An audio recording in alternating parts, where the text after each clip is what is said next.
aqui parece uma savana. Eu tô diante de um elefante, daqueles maiores, adultos. Ele tá muito perto de mim, então eu mal consigo erguer a cabeça o suficiente para observar a altura toda dele.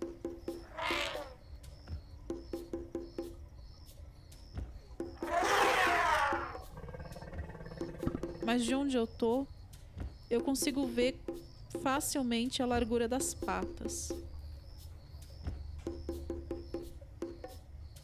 Agora ele se vira como quem se prepara para ir embora.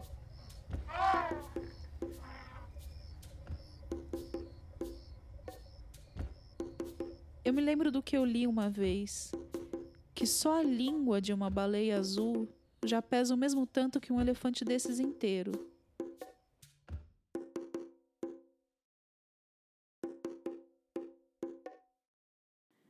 Eu nunca estudei biologia, não sou veterinária, entrei poucas vezes dentro de um barco, nunca sequer escrevi um poema sobre o mar.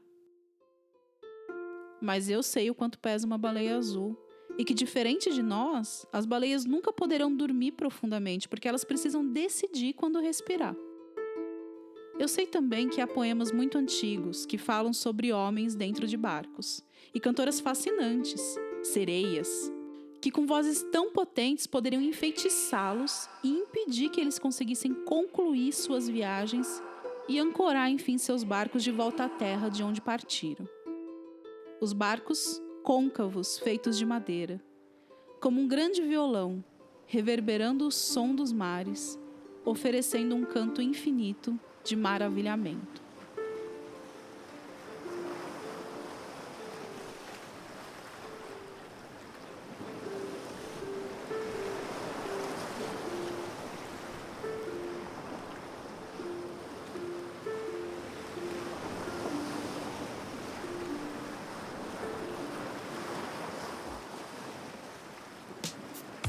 Os gregos têm uma etimologia bonita para a palavra verdade, aletheia, o não esquecimento.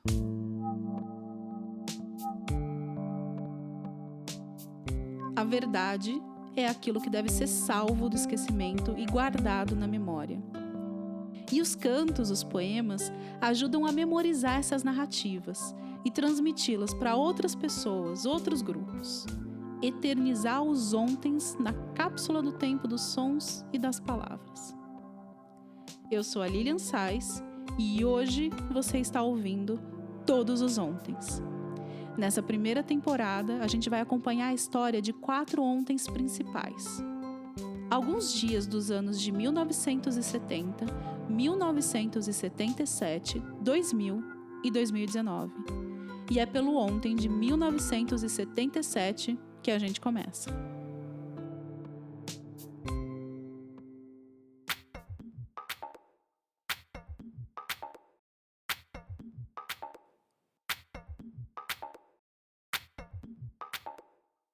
Quando você ergue a cabeça e olha para o céu, você pode estar pensando em muitos animais, mas dificilmente você vai estar pensando em baleias. Só que bem que podia. Em 77, um comitê da NASA gravou o Golden Record, ou disco de ouro, para mandar para o espaço. Era um resumo do planeta Terra em imagens e sons. Se você fosse contar o seu dia hoje usando só sons, quais você ia selecionar? Talvez um despertador? O som da cidade? Ai, desculpa, você mora no campo?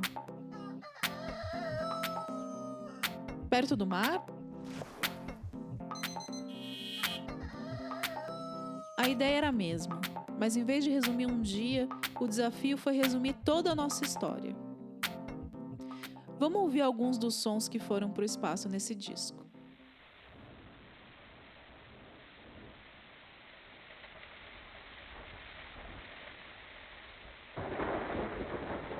A chuva. Por que será que ela nos acalma? Por que será que em tudo quanto é aplicativo de música tem uma playlist com o som da chuva para fazer a gente dormir?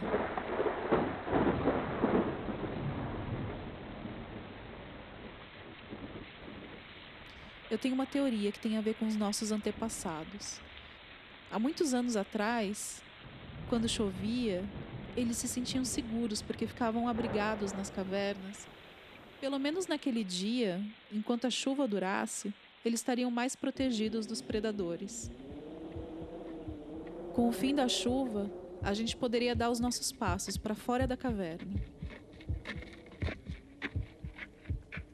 E quanta coisa a gente encontrou fora dela.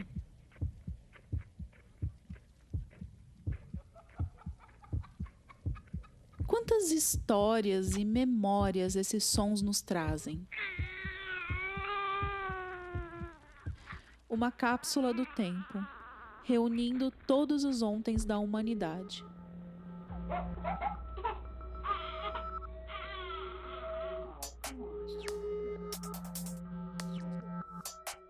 Ladies and gentlemen, I have a dream. Listen, a few minutes.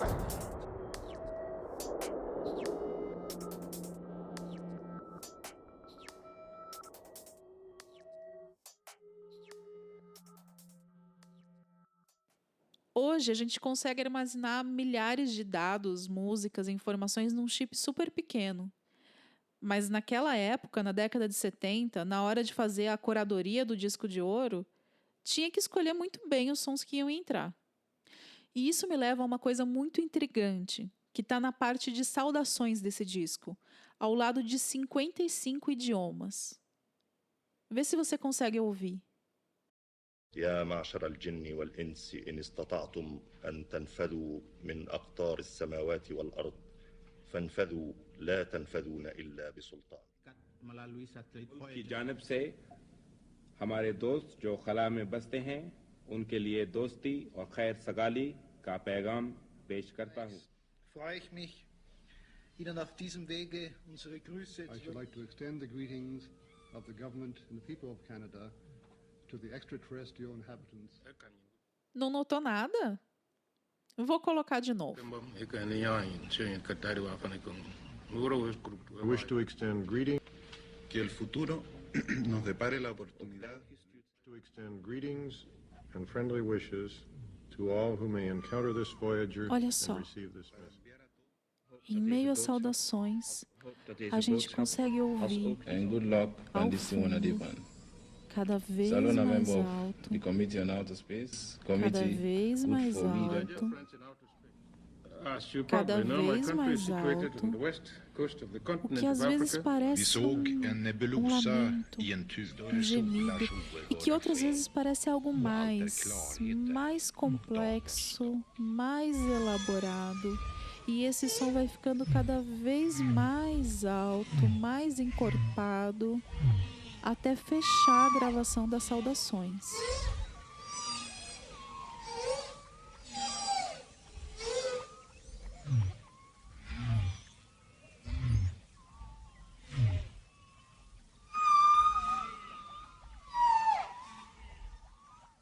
Isso fica mais intrigante se a gente parar para pensar qual é o objetivo desse disco. O objetivo é ser descoberto um dia, quem sabe, por uma civilização extraterrestre.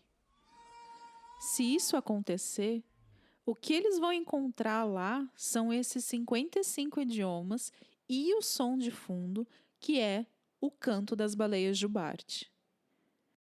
E quando os ETs vierem perguntar sobre as baleias, a gente vai fazer questão de começar a contar a história desse canto das baleias do começo.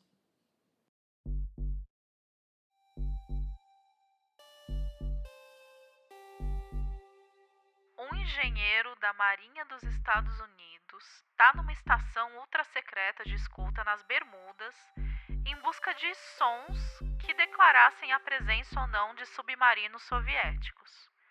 O ano é 1950 e nós estamos em plena Guerra Fria, usando uma tecnologia desenvolvida a partir das pesquisas feitas durante a Segunda Guerra Mundial.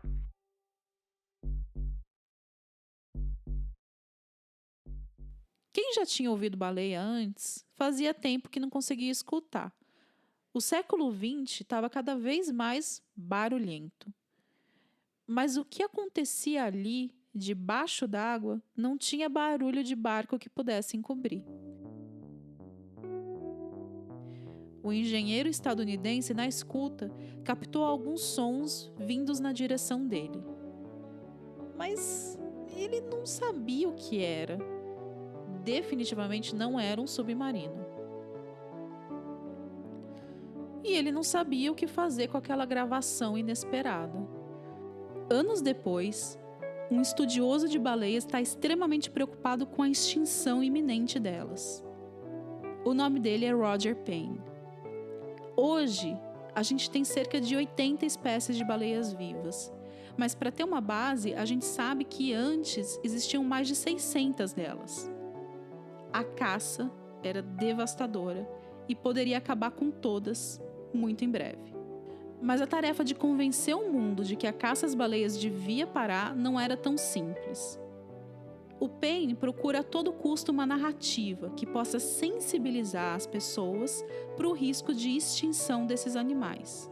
Mas como fazer isso? Do ponto de vista humano, tende a ser algo imediatamente mais associado com a própria condição humana. Então, quanto mais distante do humano, menos sensibilização, menos impacto essas mortes causam, pelo menos na primeira vista. Pela lógica apresentada pelo antropólogo e tradutor Leandro Durazo, a gente consegue perceber que a tarefa era difícil. As baleias sempre são o outro, o desconhecido. Como que a gente ia conseguir aproximá-las de nós, humanos? Bom, o Payne conheceu aquele engenheiro americano lá, que estava captando os sons debaixo do mar na década de 50. E ele entregou uma fita cassete para o Payne, dizendo, olha, eu acho que aqui é som de baleia. E foi aí que uma grande mudança começou. O Payne ficava ouvindo aqueles sons todos os dias, tentando captar o que eles transmitiam. Até que um dia ele percebeu que não eram sons sequenciais aleatórios. Havia repetições, que ele começou a notar cada vez com mais clareza. Mas a questão da repetição, ela está na base do ritmo, né? Para ver ritmo tem que ter uma repetição, pausa, repetição, pausa, repetição, pausa, repetição, pausa, repetição, pausa, repetição, pausa, repetição. O ritmo, né? O Décio Pignatari até ele mostra no Comunicação Poética, no livro dele, né, aquele manual que ele fez, que também tu pode ler um ritmo visual, janela, porta, janela, janela, porta, janela, numa fachada, duas janelas, uma porta, duas janelas, uma porta. Então, essas são conjuntos, né, que se repetem, que tem um espaço e algo que dá o contraste nessa repetição, né, que vai dando o ritmo. Então, é na base do ritmo mesmo, que é a base da repetição. Isso está em várias músicas e no ritmo que seja de uma música do Beethoven. A repetição, pausa, repetição, né? Então é a mesma coisa, não tem, é a mesma estrutura, né, de significação, do fundo, dos elementos para se criar com o ritmo, né? Esse é o Ricardo Silvestrin, poeta e músico. Eu conversei um pouco com ele sobre música e sobre o canto das baleias.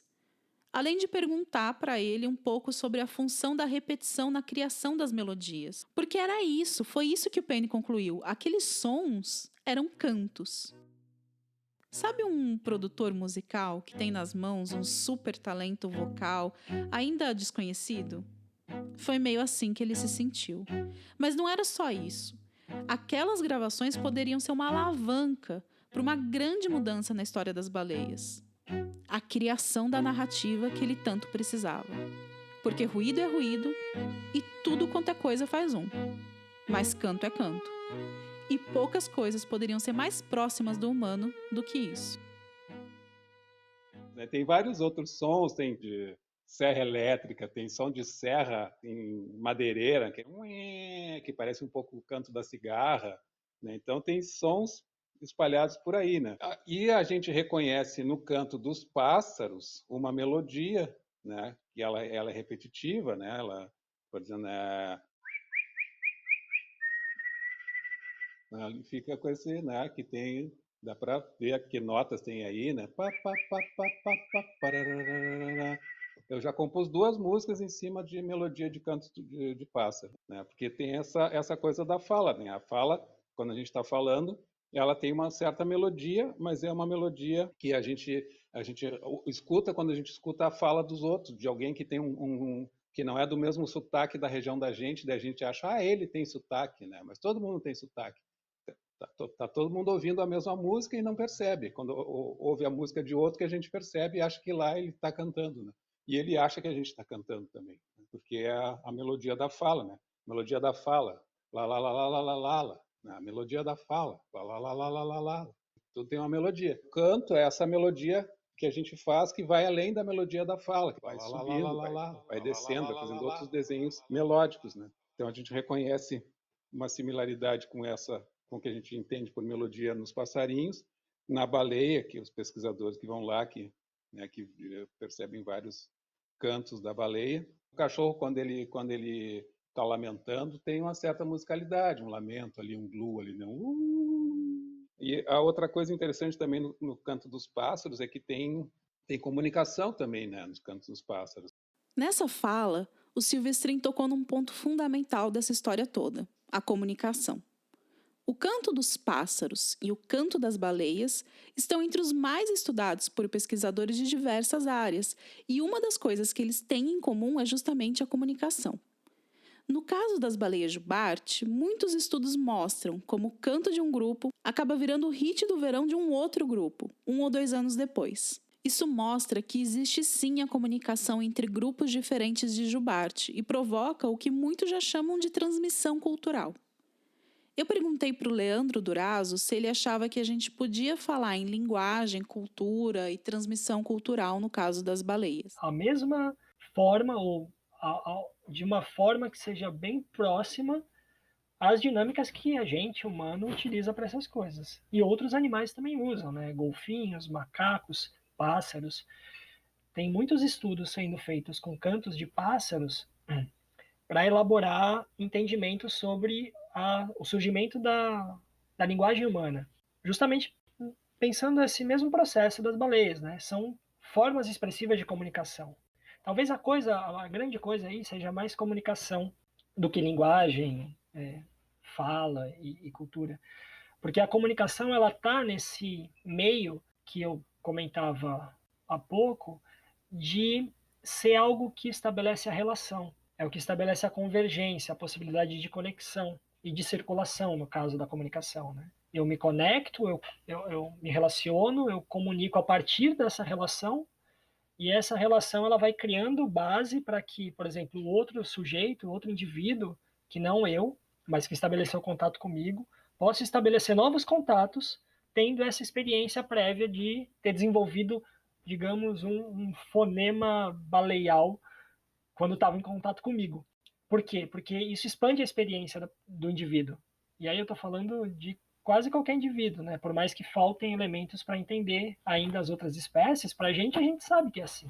O humano, a gente está conversando aqui e a gente está falando de coisas que alguns ouvintes talvez nunca tenham ouvido falar, e aí a partir disso eles podem colocar isso numa conversa futura sobre outra coisa mais ou menos parecida com o que a gente está falando, e isso permite que essa comunicação vá se adensando, né? Vá ganhando abrangência. Comunicação gera conexões. E a música pode fazer isso com ou sem letra. O Penny fez o que para ele parecia ser a única opção. Com muita dificuldade, ele conseguiu produzir um LP com essas gravações, lançado em 13 de abril de 1970. E ele lançou um artigo com um estudo sobre esse canto, que foi matéria de capa de uma das revistas científicas mais importantes do mundo, a Science. Isso em 1971. O significado de um canto vai muito além das palavras que estão nele. Na verdade, ele é apenas uma das esferas de uma palavra. A palavra inteira é som, e com potencial de som melódico. Isso até mesmo na nossa música humana. Então, na própria estrutura da cantiga popular, ela tem 3 elementos, que é assunto, enredo e lalação. Então pega a carrocinha, pegou 3 cachorros de uma vez, né? O assunto são as carrocinhas de cachorro que recolhiam os cachorros de rua e levavam para fazer sabão, né? Ou para levar para um canil. Esse é o assunto. O enredo é como que esse assunto foi cantado e contado, né? A carrocinha pegou 3 cachorros de uma vez, a carrocinha pegou 3 cachorros de uma vez, e a lalação. Tralalá que gente é essa, tralalá que gente má, tralalá que gente é essa, tralalá que gente má. Então, o tralalá é a lalação, não tem um significado, faz parte da estrutura da cantiga, e que também se reproduz na estrutura da canção. É puro som, é a parte que todo mundo sabe cantar, a parte que todo mundo vai dançar, tralalá, todo mundo vai jogar os bracinhos, tralalá, que essa tralala. A parte que o corpo vai estar livre, porque a cabeça não vai estar travando, né, interpretando, achando o significado, é a hora que a cabeça vai dançar junto com o corpo, né, vai poder se desligar. A palavra inteira é som, e a criação musical vai lidar com a parte sonora da palavra e também com sons, puramente sons, né, que não tem por que ter significado. As baleias conseguem fazer exatamente isso. E não é só o canto que impressiona. Como lá na Sociedade dos Poetas Gregos, que não tinha nem o auxílio da escrita, nem a possibilidade de fazer gravação, o canto das baleias é indissociável do momento em que ele é produzido. Ou seja, canto e performance são uma coisa só. E a performance faz parte de um ritual. Muita gente diz que esse canto da Jubartes, por exemplo, é usado pelo macho no momento do acasalamento.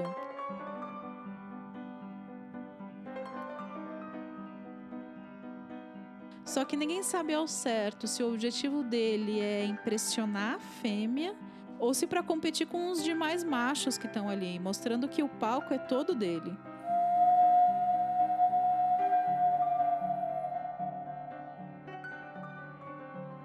Enquanto uma performance acontece, nenhuma outra baleia se aproxima. E os cantos podem se repetir por 1, 2, 3 horas.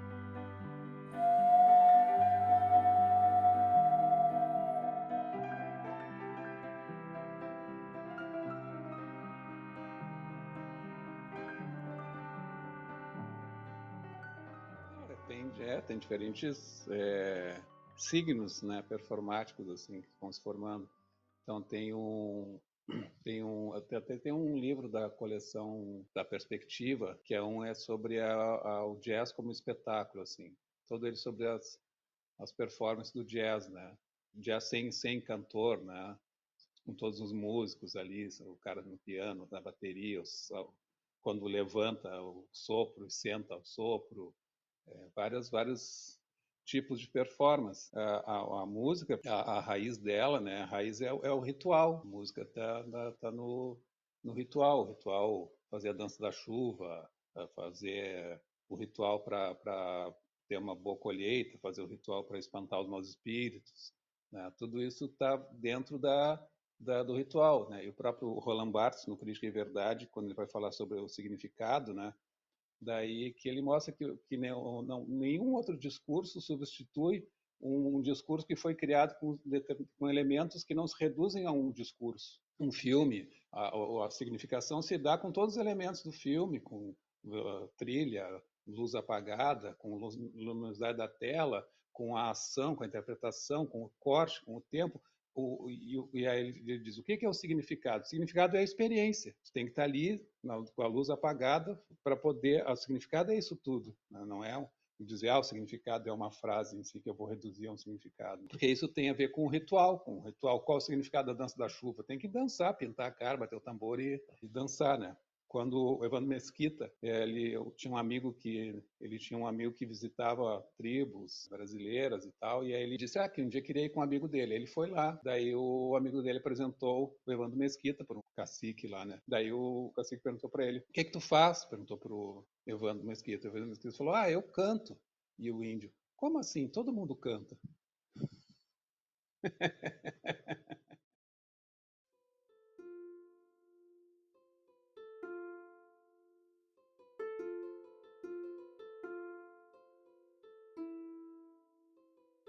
Mas quando a gente pensa tudo isso em relação ao canto das baleias, surge outra pergunta.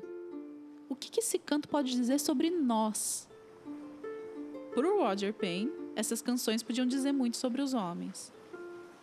Ele achava que elas podiam comunicar a outras civilizações que nós tínhamos finalmente começado a conhecer um pouco outras espécies além da nossa.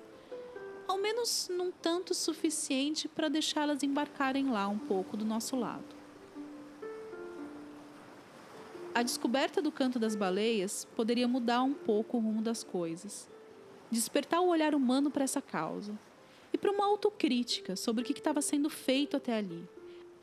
A baleia ia ser o nosso oráculo, nos encarando e dizendo a máxima: conhece-te a ti mesmo, humanidade. É como eu disse, dá para entender a lógica dele. As coisas existem umas em relação às outras. Se você ficar do lado de uma tartaruga, você vai ser rápido. Se você escolher uma foto sua sem muita expressão e fizer uma montagem colocando diante de você um caixão, você vai parecer triste. Mas se você pega essa mesma foto e faz uma montagem em que no lugar do caixão tem um banquete na sua frente, o seu rosto vai parecer expressar outra coisa. Se você coloca o canto das baleias do lado do som da chuva, a mensagem é uma. Se você coloca ela ao lado de 55 idiomas humanos, a mensagem é outra. De repente, as coisas não iam mais ser sempre só sobre nós. Afinal, quando um ser humano toma consciência de toda essa complexidade e inteligência não humana, como que ele reage? As baleias estavam mais próximas de nós. Matem as baleias? Não! Salvem as baleias. E salvem com o canto das baleias bem forte, tocando sem parar no alto-falante do barco, bem ao lado dos baleeiros.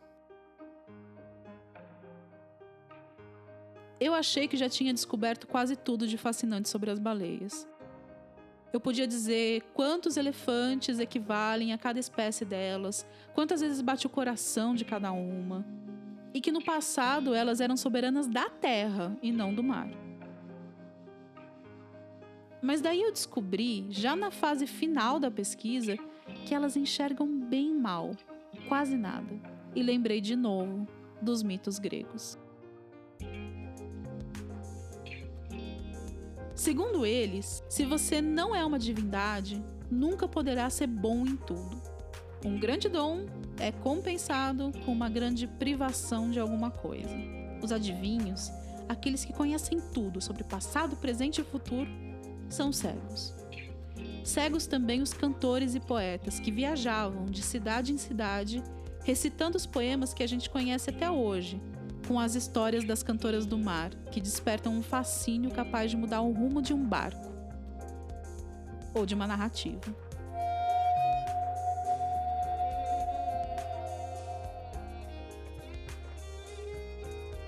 Os que não podem enxergar bem com os olhos são os mestres da verdade através da narrativa e do canto. E como os Homeros da antiguidade, as Jubarte conseguiram criar conexões através de uma narrativa sobre si mesmas, feita em melodia. O que acontece quando uma população específica consegue finalmente ser ouvida?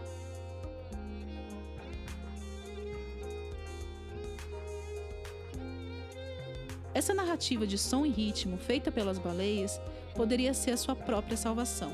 E para o Payne, a principal mensagem do canto das baleias no disco de ouro era que tinha um mundo ao redor da gente para ser notado. E o mundo é enorme. Essa é uma produção Rebentar, Central de Histórias.